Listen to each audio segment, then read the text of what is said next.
Listen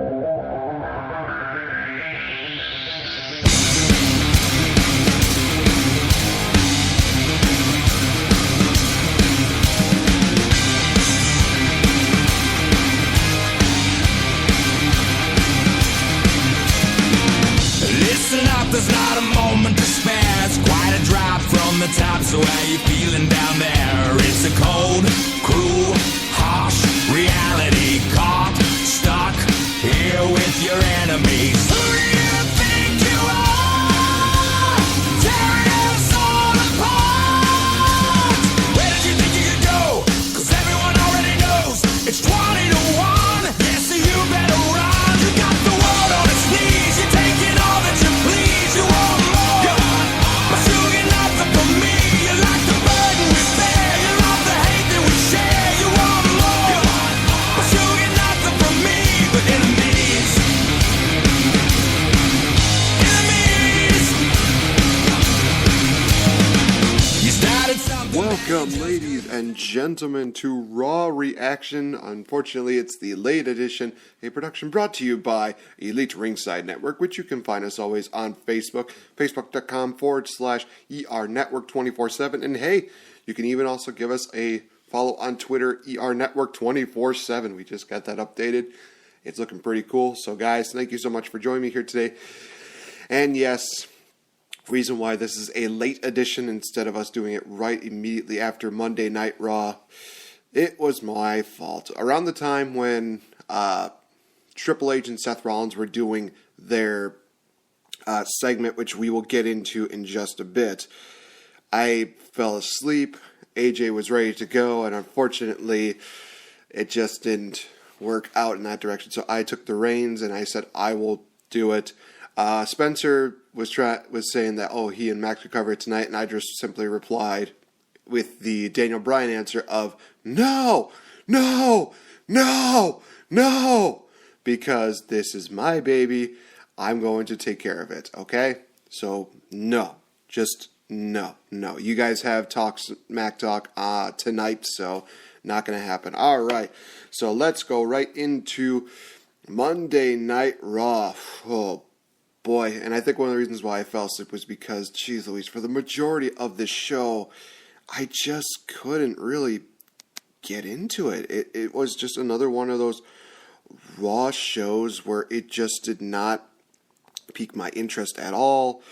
It was, I just don't understand it. But, I mean, on the plus side, we did have the kickoff in which we see Brock Lesnar and Paul Heyman come out, and they talk about Brock Lesnar beating Goldberg at WrestleMania for the Universal title. Again, I am totally against this matchup. Why this is even happening in the first place is beyond me. It's two part-timers just saying, hey, we're going to battle for the title, and, Brock, we're going to give the belt to you, and you're going to go back to doing what you did beforehand where you just barely even showed up. It was just horrible. It's just a horrible idea.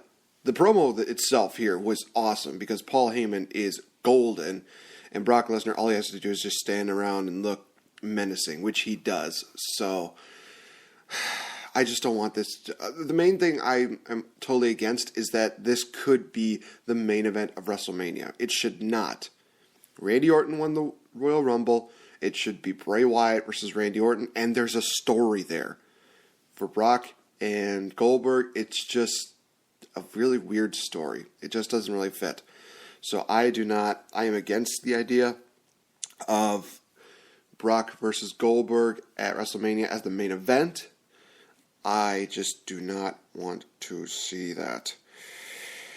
But you know something? Let's move on to something very predictable, I guess. Stephanie approaches Foley and says, Foley, you need to fire somebody tonight. I think a lot of people already speculated on who that person was going to be. And, yeah. Let's just say this is one of those things where I wish I cared about this, but I really just did not.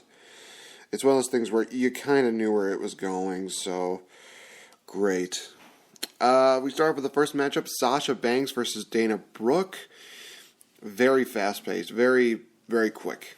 It ended with Sasha doing a quick roll-up for the 1-2-3 on Dana Brooke, and then Charlotte comes out and says that, Dana Brooke, you're an embarrassment. You don't even deserve to be my protege. And then Dana Brooke just beats down on Charlotte, just going like crazy. And I honestly thought that we were going to get a wardrobe malfunction at one point. Thankfully, probably didn't, because it is a PG show. But there's still a part of me that was just like, oh, I want to see boobies. Sorry. I'm sorry. I'm a man. What do you expect? So, here's the thing. This was one of the weirder relationships when it came down to it. And a lot of people reacted positively about this. I was just saying that this should have happened a long time ago. Dana Brooke and Charlotte should have split for a while now. The fact that they're finally making it public now, that they're finally splitting, just does not work for me. It's just like, what? I just do not get it. But I guess, if anything, they're trying to build up something for WrestleMania, I guess. Maybe they're going to have a Dana Brooke versus Charlotte match, not in the future. Maybe they'll add Dana Brooke into the Fatal 4-Way instead of Nia Jax. I don't know. It's really kind of weird, but oh well. Alright, so we get into a tag team matchup with Akira Tozawa and TJ Perkins taking on the team of Tony Nese and Brian Kendrick. TJ Perkins coming off a pretty eventful week. I mean, having that great matchup with Shinsuke Nakamura. If you have not seen it, this past week on NXT, Nakamura returning, he faced off against TJ Perkins. It's a great matchup, definitely recommended. Holy cow, is this just very well done. But yeah, this tag team match was actually pretty good, in all honesty. I thought that it was pretty, I guess you could say, fast-paced, and plus it definitely showed off these four men very well. And I think the people really, really did seem to get into it, which is good. It seems like the Cruiserweight division is definitely starting to get back on the right track, which is good. The ending happened with Akira Tozawa and Brian Kendrick fighting outside the ring. TJ Perkins gets caught with a roll-up and a handful of tights by Tony Nese.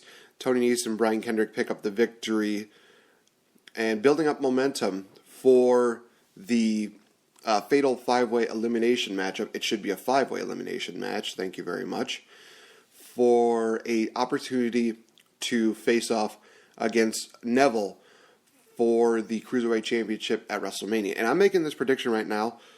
So far, Tony Nese has been involved probably in like every single Cruiserweight Championship number one contenders match. I think there's only been one or two maybe. So I made the bold prediction that Tony Nese is going to be in every single one of these number one contendership matches. So at least Tony Nese has got something going for him. It's not bad. It's just one of those things where it's like you could utilize this guy a little bit more. I'm guessing that they're probably going to have a number one contendership match where Tony Nese actually wins. My guess is going to be when they have somebody as a face. Neville's doing an amazing job as the top heel of the Cruiserweight division. It just works out better for him. Let's see here. Luke Gallows and Carl Anderson do a backstage interview. It was what it was. I mean, they're still the champions, so too sweet. Kevin Owens comes out and has the spotlight drawn to him, basically almost looking like Dave Bautista. This is one of those things where I thought, it's kind of genius that Kevin Owens is doing it, but I also thought, wait a minute, didn't Batista do this for the longest time? But he cuts a great promo on Jericho and says, Jericho, he basically makes it seem like, oh, you think that, you know Jericho the way he is, but at the same time, he would have done the same thing to me. I was just the one who stabbed him in the back faster than he could, and that he didn't lose to Goldberg. He lost to Jericho because of the interference. Very good promo by Kevin Owens, by always. Oh my gosh, really great. All right, so we get into the tag team matchup, which I thought should have been the main event, in all honesty, but I guess they had something else in mind. We see Chris Jericho and Sami Zayn taking on the team of Kevin Owens and Samoa Joe. Oh man, but the way that Kevin Owens introduced Samoa Joe was just awesome. He basically said, who needs friends when you got a destroyer? And out comes Samoa Joe. And I'm like, oh, that was beautiful. That was really good. Pretty good, fast-paced matchup. Again, there was a little bit of concern for me because when Sami Zayn does his usual swanton dive over the ropes onto Kevin Owens and Samoa Joe. Jeez Louise. He holds his, I think it was his right knee or his left knee. I'm trying to remember exactly which one it was. And that concerned me a bit. He was kind of limping a little bit. But then we see a beatdown with Kevin Owens and Samoa Joe beating down on Sami Zayn. And referee gets pushed. And then Kevin Owens and Samoa Joe get disqualified. Chris Jericho tries to come in for a save. But in the end, we see Chris Jericho get beat down and get hit with the pump-up powerbomb by Kevin Owens. A lot of people were chanting Balor. They were chanting for Balor, and I thought, you know what, now is not the time for Balor to come back. I think they definitely need to get the heel guys, over just a little bit. Maybe they'll have, Sami Zayn get beat down by Samoa Joe again. And that's when you bring in Balor, because I think I would like to see Finn Balor versus Samoa Joe at WrestleMania. I think that'd be pretty awesome. Although I personally would rather see Finn Balor versus Samoa Joe versus Sami Zayn in a number one contendership match.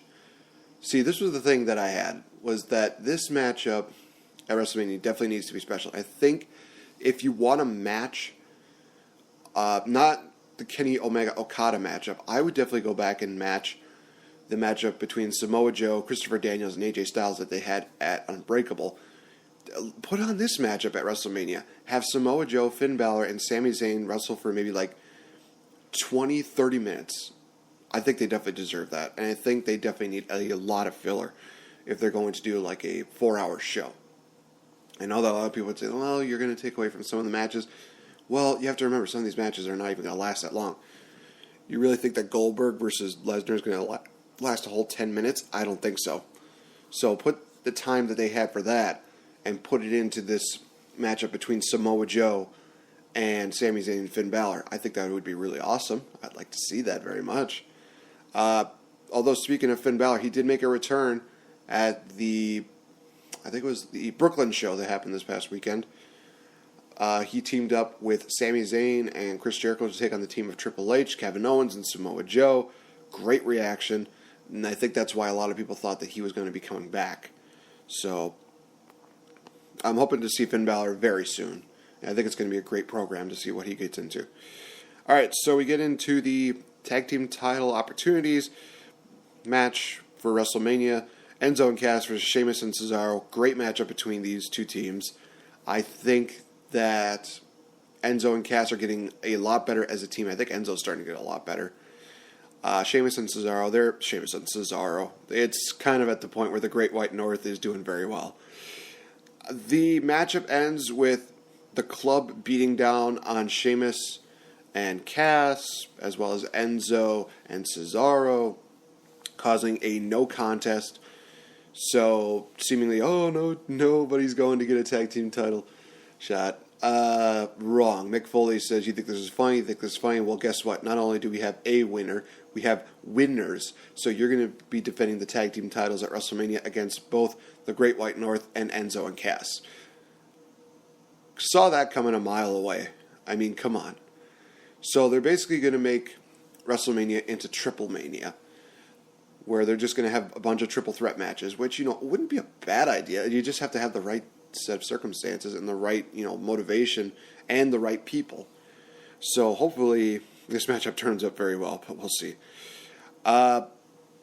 So we get a squash match between Roman Reigns and Jinder Mahal. Guess who wins? Laugh my ass off. Roman wins. No, I'm actually turning more into a fan of Roman Reigns. I thought this matchup showed definitely a more ruthless, aggressive side of him. During the matchup, The Undertaker's gong goes out and distracts Roman Reigns just for a brief moment. But Roman Reigns hits not one, but two Superman punches on Jinder Mahal for the 1, 2, 3. And then Reigns comes out, grabs a mic, and he says, I want The Undertaker out here right now.